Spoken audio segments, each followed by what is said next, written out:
What is up guys, Stan this side. So in this video, I'm going to show you how to add Rainbow Six Siege to Steam.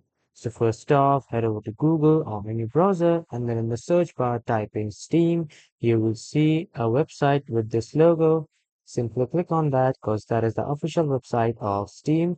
And after clicking on the right side at the top, you will see the option of login.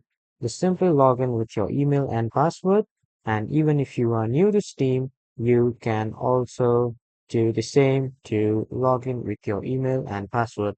Now, after that, you can come to the store and then search for the game, or you can go to your, or you can just simply hover to your ID and then go to games. And now from here, you can find a game, and in that, you will see the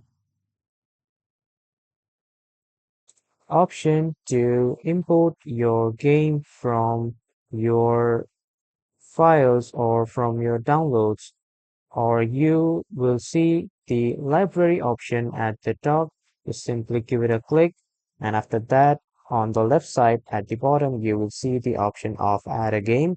Simply click on add a game, and then you will see the option of browse the game from the files. Just simply copy and paste the files of Rainbow Six Siege, and then you will be able to successfully add Rainbow Six Siege to Steam. So that was all for this video, everyone. Thank you for watching.